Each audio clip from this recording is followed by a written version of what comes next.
আজকে আমাদের এই শহীদ বুদ্ধিজীবী দিবসে পরম শ্রদ্ধায়, কৃতজ্ঞতায় এবং মমতায় স্মরণ করছি আমাদের জাতির সূর্য সন্তানদের। ঢাকা বিশ্ববিদ্যালয় সহ দেশের অপরাপর বিশ্ববিদ্যালয় এবং শিক্ষায়তনে তারা চূড়ান্ত আত্মত্যাগ করেছিল এবং এই চূড়ান্ত আত্মত্যাগ 1971-এর যে স্বাধীনতা সংগ্রামের তাদের যে আত্মত্যাগ, সেটি প্রজন্ম থেকে প্রজন্মে আমাদেরকে সাহসী করেছে, অন্যায়ের বিরুদ্ধে রুখে দাঁড়ানোর প্রত্যয় এবং সাহস জুগিয়েছে। তারই ধারাবাহিকতায় আমরা 1990 দেখেছি, 2024 দেখেছি। আজকে জাতি একটি কঠিন সময় অতিক্রম করছে এবং জাতীয় ঐক্য ধরে রাখা এখন আমাদের জন্য একান্ত প্রয়োজন।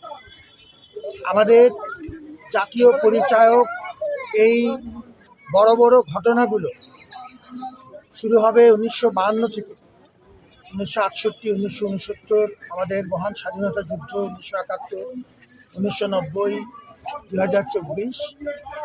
এই জাতীয় পরিচায়ক মাইল ফলকগুলো আমাদেরকে যুগে যুগে একত্রিত করেছে, ঐক্যবদ্ধ করেছে। আজকে এই ইতিহাসের প্রেক্ষাপটে এবং আমাদের মহান শহীদদের এই আত্মত্যাগকে সামনে রেখে আমরা যেন ঐক্যবদ্ধ থাকি। একটা কঠিন পরিস্থিতি আমরা মোকাবেলা করছি, ঘরে এবং বাইরে বহুমুখী ষড়যন্ত্র, শত্রুতা আছে।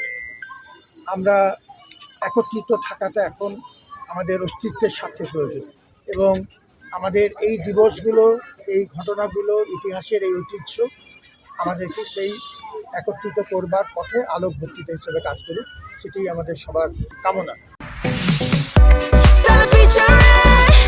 Next level, well done, side by side, fridge.